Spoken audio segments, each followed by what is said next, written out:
America, land of the free, home of the brave. Its people enjoy liberties established by its Constitution. Its government is complex, comprised of different branches, facets, and parties. And one might ask, where does religion fit in? Well, the simple answer is it doesn't, at least not officially. Which also begs the question, should there be separation between church and state? That answer is yes. In this video, I will be explaining to you exactly why that is. Now I would like to start this presentation saying this, that this is not a condemnation of religion as a whole, any specific religion, nor any specific church associated with any specific religion. The verbiage of church in church and state is speaking of religion as a whole and its association to government, which there isn't, at least not on paper. Now, this presentation will consist of several different arguments. The wall of separation between church and state, preordained in the Established Clause, court rulings that support and established the Establishment Clause. It will speak on religious persecution and discrimination, as well as the U.S.'s history of discrimination, and finally, religious preferential treatment. Now, you can't talk about separation of church and state in the United States without bringing up the Establishment Clause, which is going to be probably the biggest point of our entire presentation today. The Establishment Clause is written into our First Amendment, into our very Bill of Rights. It prevents government from establishing an official religion or favoring one religion over another, or no religion at all. And the First Amendment goes, Congress shall make no law respecting an establishment of religion, or prohibiting the free exercise thereof, or abiding the freedom of speech, or the press, or the right of the people peaceably to assemble and to petition of the government for redress of grievances. Now, the first of the court cases that we will be really focusing on that really revolve around the Establishment Clause is Engel v. Vitale in 1962, wherein a high school in New York named Herrick's High School held a voluntary but daily prayer led by teachers following the Pledge of Allegiance, and a group of parents led by Stephen Engel sued the school board president William Vitale. The petition's argument was that public schools are government entities and can't sponsor religious activities despite the prayer being voluntary. Now, the defense's argument was that the prayer merely acknowledged the country's spiritual heritage and didn't establish an official religion, and it also wasn't constitutional due to that prayer being voluntary. Now, the Supreme Court ruled 6-1 in favor of the petition that state-sponsored prayer in public schools was unconstitutional, regardless of the prayer being voluntary.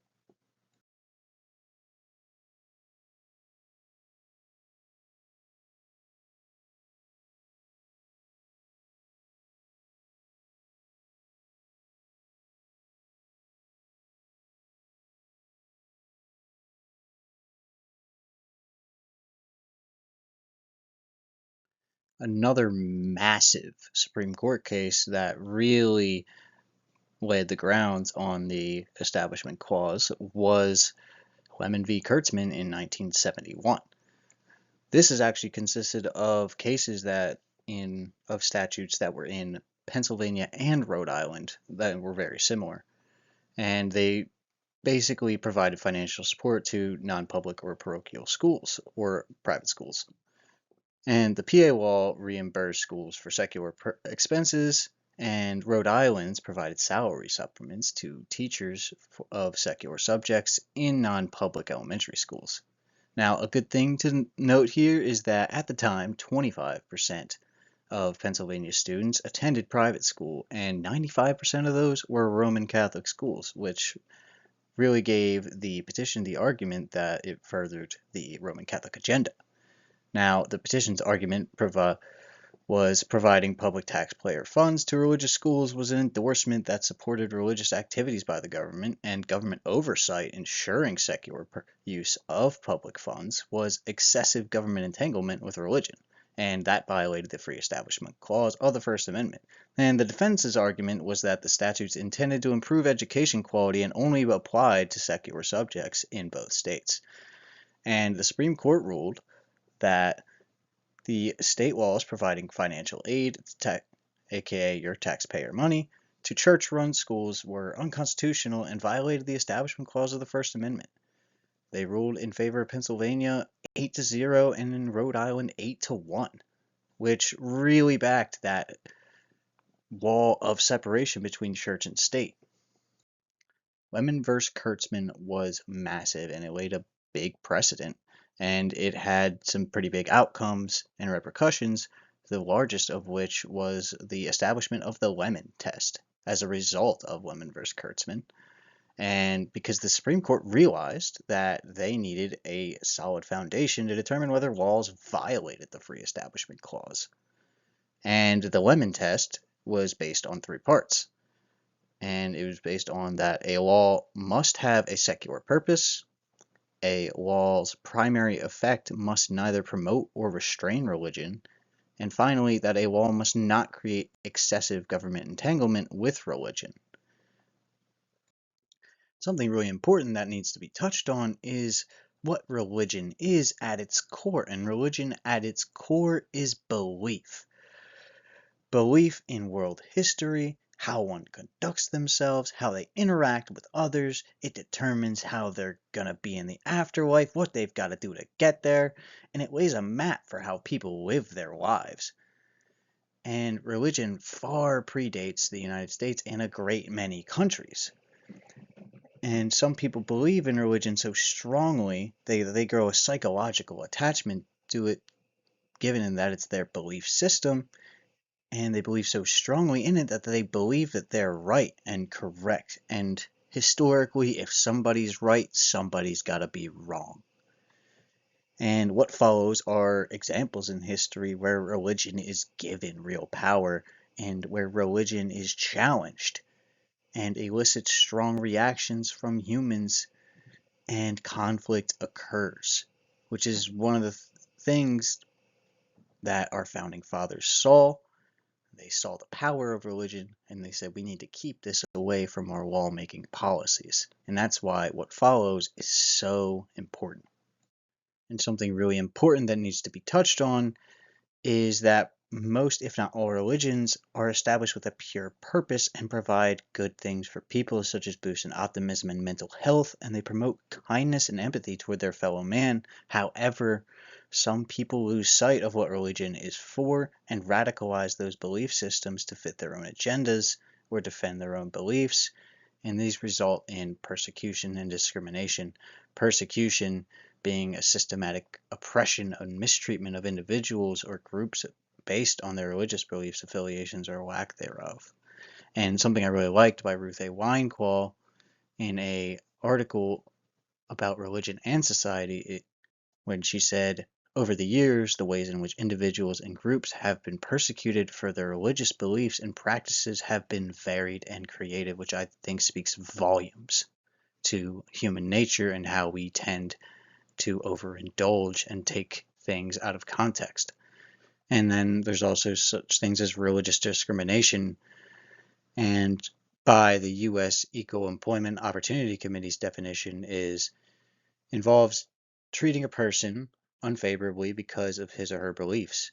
And the law protects not only people who belong to traditional organized religions such as Buddhism, Christianity, Hinduism, Islam, and Judaism, but also others who have sincerely held beliefs, ethical or moral. And it just speaks to how humans tend to be very defensive and really love to be right, and it makes them do things that aren't always in the best interest of humanity as a whole or themselves. So while religion has done great things for people and has its great intentions and great practices, it also has been taken to radical extremes where people have committed violence in the name of their God. And I feel like these are very important to shed light on because it shows why our founding fathers learned from this and kept religion out of our government system. And the biggest, most glaring example of religion being radicalized to the point of persecution is the Christian Crusades, where a series of 8 different religious wars were fought between European Christians and Muslims to secure holy sites between the 11th and 12th centuries, resulting in the deaths of millions. Some say 1, some say 9. And not to mention the massacre of Jews on and off the battlefield. And it just goes to show why the Founding Fathers made it a real big point to build that wall of separation between church and state. And unfortunately for us humans, we have absolutely no shortage of instances where radicalization of religion has led to persecution and discrimination, ranging from Russian Empire and their May laws and their discrimination against Jewish people. There's Nazis who took it a step further, and they hunted, killed, and threw Jews in religious concentration camps because, for no other reason than their Jewish faith, and that Hitler found a way to put all their country's misgivings on the Jewish people. Even today, as crazy as it seems, North Koreans, if they're caught with a Bible or practicing a Christian faith, they could face death or life in prison. And even in today's current Israel-Palestine conflict has heavy religious undertones, where a lot of it is based on where the Holy Land of God really is, as along with many other religious undertones.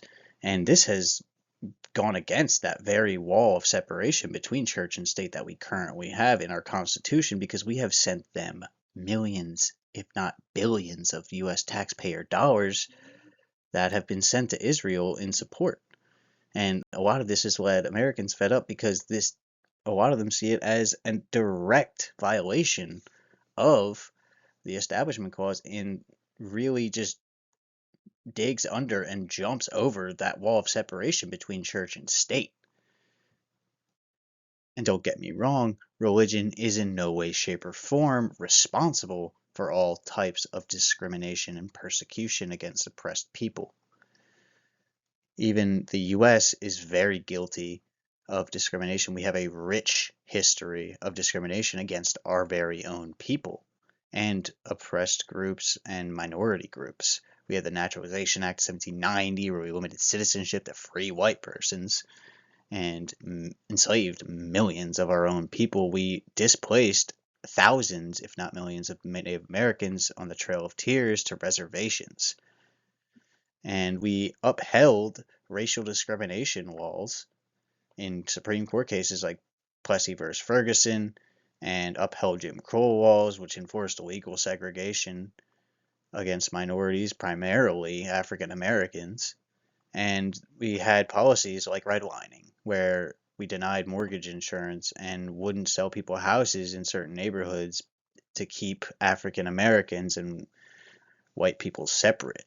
It took us a very long time to get over discrimination, and there's plenty who will argue that it's still strong today. So discrimination is in human nature, and while we do grow as a society and we do progress, it takes time. And the U.S.'s history of discrimination is in no way, shape, or form limited to African Americans. We have discriminated against almost all, if not all, of our minority groups, such as Asian Americans, where we had immigration laws in place, such as the Chinese Exclusion Act of 1882. During World War II, we threw over 100,000 of our citizens and Japanese citizens into internment camps and kept them there for the duration of the war and some time after. We even discriminate today against transgender people and keep them now from serving in the military and giving them gender affirming care, and have seemingly boosted an anti-LGBTQ legislation, and that all of which urges non-discrimination in healthcare, which we have gone against. In the early 2000s, we had the Patriot Act, which expanded government surveillance powers and led to the detention of hundreds of Muslims and put a literal microscope on our Muslim citizens. And this act is considered a primary example of a law that disproportionately profiled Muslim communities. And there are plenty who will say that Muslims still face a lot of scrutiny today with today's conflicts in Israel and Palestine.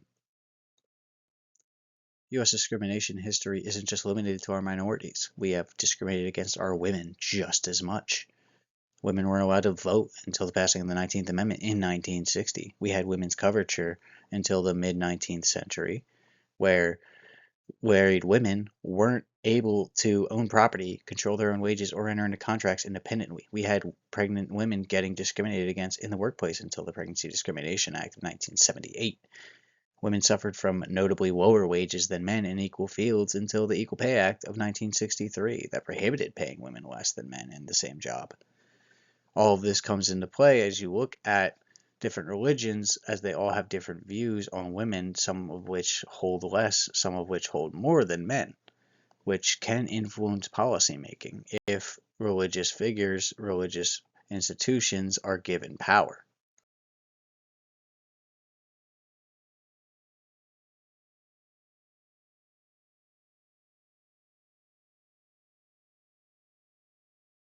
All of this comes into play and comes full circle when you look at our current congressional representation, in which 87%, a staggering amount, are Christian and claim some way, shape, or form the Christian faith, which leaves a very sound argument that that wall of separation between church and state is thinning. And it also leaves the sound argument that Christianity, its beliefs, have an impact on U.S. law and foreign policy making. A good argument for Christian beliefs affecting our U.S. policy making would be on abortion, where religions such as Christianity and Catholicism negatively view abortion due to the commandment of not taking life and have thus impacted lawmaking, resulting in abortion not coinciding with health care in some states, where 13 states have outright abortion bans and another 28 have gestational limits depending on where they're at in the pregnancy. And it's not just our congressional representation. 66% of Americans claim to be of Christian faith in one way, shape, or form. 41% identify as white Christians, and the other 25 identifies as Christian of color, leaving a small percentile of non-Christian individuals within our population as of 2023, which leaves the notion that Christianity does indeed have an impact on our U.S. policymaking and our public opinion, and leaves the question of how much has that wall of separation between church and state eroded. Despite our heavy Christian representation in and out of Congress, our society has progressed in non-Christian values, such as marked growth in same-sex attracted individuals and the legalization of same-sex marriage. However, a small subset of Christian and Catholic individuals who oppose same-sex marriage, as the Bible heavily identifies sex and marriage as acts between men and women. And they will use Bible verses such as Leviticus 18:22 and Genesis 1:27 as cornerstones against same-sex marriage. Despite same-sex marriage being legal, it's not illegal to refuse marriage services to same-sex couples. And some fear that with such heavy representation in Congress, that a reversal on the legality on same-sex marriage is a possible danger. Despite our supposed wall of separation between church and state, there are still religious institutions that enjoy their preferential treatment in taxation, where churches that meet requirements of the IRS codes are exempt from federal income tax, unemployment tax, property tax, and sales tax.